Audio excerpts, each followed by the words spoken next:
Maryland is known for horror stories that have inspired films like Blair Witch and The Exorcist, and Laurel is no exception to horror stories. I'm here at Laurel's House of Horrors, where some dearly departed have taken up residence. It's creepy just walking down there by yourself through that place. You always get a feeling like somebody's looking or following you or waiting to jump out at you. And now, granted, it's a haunted house, so it's already got that feel, but you know, there's been all kinds of different stories that we've had. It's a family-run business. You know, my aunt does the ticket booth, and my aunt works the front, and my mom helps out, and my sister does stuff.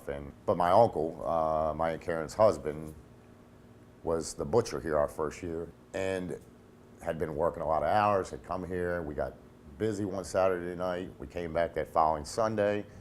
After everything was said and done, we went to the bathroom, and he had died of a heart attack in the bathroom. Of course, you know, that was very traumatic. But then, like the next year, which would have been our second year, we had a ghost hunter come in. We had the paranormal people came back and gave us a report and said they had some activity in the bathroom and down the butcher shop. And one of the guys I had here with me is a big naysayer, so you know, it was really making this paranormal guy mad because he wasn't believing anything he was spitting out. So after about 15 minutes of it, he said, okay, take this flashlight and take it down to the butcher shop, make sure all the lights are off, turn the flashlight on, turn it off, and set it up there and start talking. So we went down there, and I said, Art, if you're in this if you're in the butcher shop here, I want to hear something, I want to see something, make something.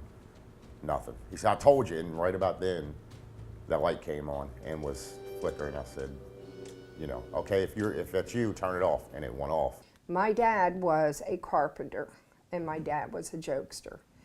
And the paranormal gentleman said that this person, didn't know it was my dad, okay, to start with, but he said, this gentleman would say, hey, hey, hey, and they kept picking it up on their transistor. As I'm listening to it with headphones so I could get a better sound, he said to me, does your brother-in-law say, hey? I said, no, he doesn't.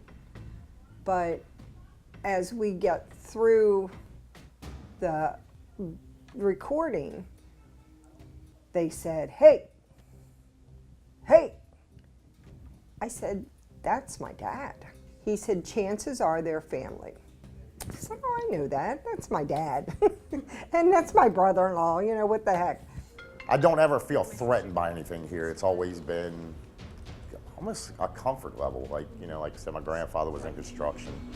You know, I'd be in here building it, but I could tell when he was here because everything that was building, measurements, sturdy, everything worked well that day. If he wasn't here, I was off everything. Now the big story is, suppose there's a small kid running around between the butcher shop and the theater. A lot of the actors have seen it. Actually, last night we were looking at the actor manager, Jackie, and when she was taking off her clothes and costumes and stuff like that, we were noticing that she had 3 scratch marks. And people are just getting touched and seen. Everyone's seen the little boy. No one knows where this little boy come from because, like, it's been years since we've actually seen children. As far as we know, no one died in this building besides the owner's uncle, but that's it. Positive energy. I can walk through and feel very positive energy. Not friendly, but not scary. Because who in the hell has a ghost behind them or somebody looking at them that they wouldn't be scared of? But it's a very unique building. It's 28,000 square feet, and we've utilized every theater in this place. It's about a 30-minute walkthrough of the haunted house. And then, of course, we have about an hour escape room that you can do, too. Or you can buy your tickets here at the ticket booth. If you want to visit the building, it's a haunted house in the fall and an escape room year-round. For more information, visit www.laurelhaunt.com. For Laurel TV, I'm Kayleen Yermal.